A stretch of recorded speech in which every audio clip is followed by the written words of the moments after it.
सिद्धरमैया जी भी सुन ले, डीके शिव कुमार भी सुन ले। जितना कीचड़ मोदी जी पर उछालोगे, कमल इतना खिलकर बाहर आए, क्योंकि कमल का तो स्वभाव ही है कीचड़ के बीच में सुगंध फैलाने का।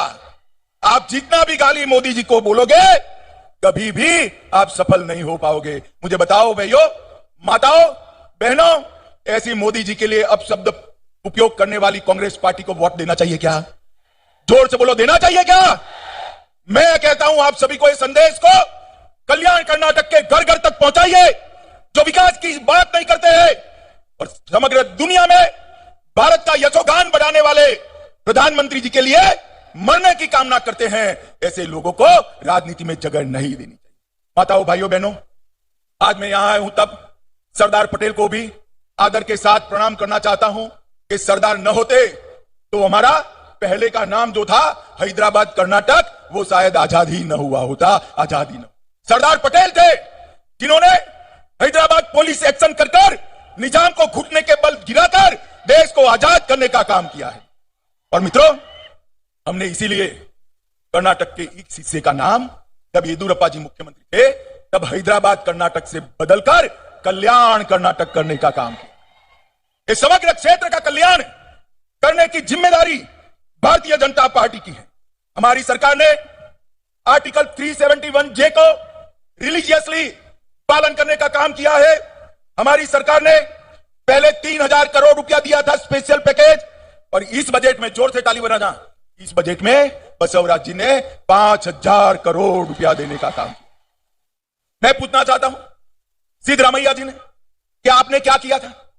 आपने केवल और केवल दिल्ली के एक परिवार के लिए एटीएम बनकर भ्रष्टाचार का पैसा दिल्ली पहुंचाने का काम किया है। मित्रों, ऐसे लोगों को मौका नहीं देना चाहिए। मुझे बताइए, राजनीति के अंदर, लोकतंत्र के अंदर किसी भी पार्टी पर एक परिवार का कब्जा होना चाहिए क्या? जोर से बोलिए, होना चाहिए। तो ये जेडीएस और कांग्रेस दोनों परिवारवादी पार्टियां हैं, वो कभी कर्नाटक का कल्याण नहीं कर सकती। और मित्रों, ये जेडीएस को तो जो 25-30 सीटें मिलती है ना, लेकर सीधा कांग्रेस की गोदी में बैठ जाते। आपका वोट वेस्ट जाता है, वेस्ट जाता है। हमने यहां पूर्ण बहुमत की सरकार बनाई, भारतीय जनता पार्टी की सरकार। एक और भारतीय जनता पार्टी की राष्ट्रभक्तों की फौज है, तो दूसरी ओर टुकड़े टुकड़े गैंग का समर्थन करने वाली है कांग्रेस पार्टी।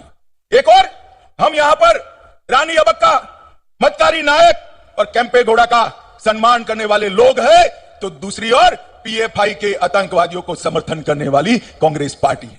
माताओं, भाइयों, बहनों, मैं आपको पूछने आया हूं, मोदी जी ने पीएफआई पर बैन लगाया, ठीक किया या नहीं किया? जरा जोर से बोलो, ठीक किया या नहीं किया? मित्रों, ये डबल इंजन सरकार जो डबल स्पीड से काम कर रही है, उसको आप एक बार मौका दीजिए। मित्रों, हमने इस क्षेत्र के लिए ढेर सारे काम किए हैं, और कांग्रेस पार्टी के नेताओं का भी कांग्रेस ने बहुत अपमान किया।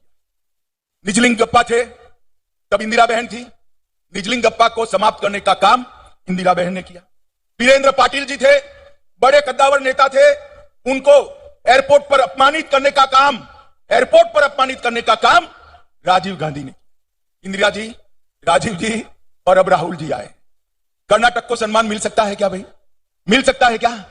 मिल सकता है। कर्नाटक को सम्मान देने का काम भारतीय जनता पार्टी ही कर सकती है। अभी येदियुरप्पा जी के जन्मदिन पर मोदी जी आए थे, और जिस प्रकार से श्री येदियुरप्पा जी के जीवन का उन्होंने लोगों के सामने दर्शन रखा और जिस प्रकार से उनका सम्मान किया, ये सभी राजनीतिक दलों के लिए सीखने जैसी बात है कि बुजुर्ग नेताओं का, बड़े नेताओं का, लोकप्रिय नेताओं का सम्मान किस प्रकार से किया जाता है।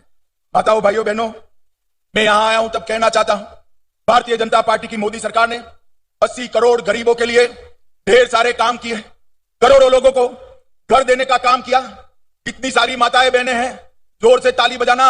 10 करोड़ घरों में शौचालय बनाकर माताओं बहनों को सम्मानित करने का काम किया। 13 करोड़ गैस के सिलेंडर दिए। 60 करोड़ लोगों को 2.5 साल से मुफ्त में अनाज देने का काम नरेंद्र मोदी जी कर रहे हैं। 3 करोड़ से ज्यादा घरों में आजादी के 75 साल के बाद बिजली पहुंचाने का काम नरेंद्र मोदी जी ने किया है।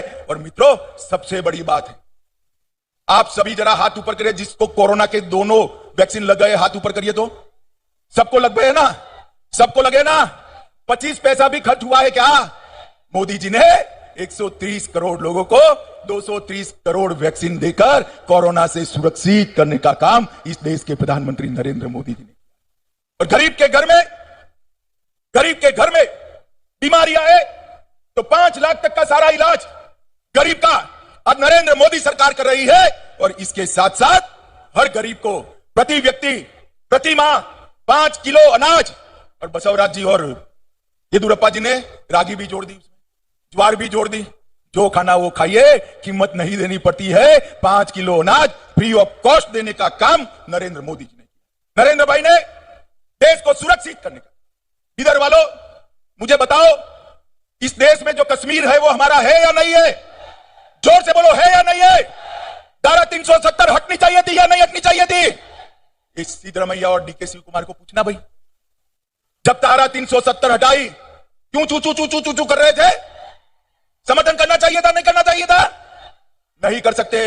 उनकी नजर उनकी वोट बैंक पर है। मालूम है ना कौन सी वोट बैंक है उनकी? अरे मालूम है या नहीं है? अरे हम भारतीय जनता पार्टी के कार्यकर्ता है, वोट बैंक से नहीं डरते हैं। देश की सुरक्षा सबसे पहले है। मोदी जी ने धारा 370 को हटा दिया, और हटाए तब कांग्रेस वाले जेडीएस वाले भाषण करते थे, रक्तपात हो जाएगा, खून की नदियां बहेगी। अरे छोड़ो रक्तपात डीके शिव कुमार, सिद्धरमैया बाबू, रक्तपात छोड़ो, खून की नदियां छोड़ो, किसी की कंकर चलाने की हिम्मत नहीं हुई है। कंकर चलाने ये नरेंद्र मोदी सरकार। मित्रों, मैं पूछने आया हूं, राम मंदिर बनना चाहिए या नहीं बनना चाहिए? सुना ही नहीं पड़ता है, बनना चाहिए या नहीं बनना चाहिए? सालों से कांग्रेस वाले जहां श्री राम का जन्म हुआ था वो जगह पर राम मंदिर बनाने के मुद्दे को अटका रहे थे, लटका रहे थे, भटका रहे थे। एक दिन मोदी जी ने बड़े सवेरे राम मंदिर का शिलान्यास कर दिया और वहां भव्य राम मंदिर बना। काशी विश्वनाथ का कॉरिडोर बन रहा है, केदारनाथ बद्रीधाम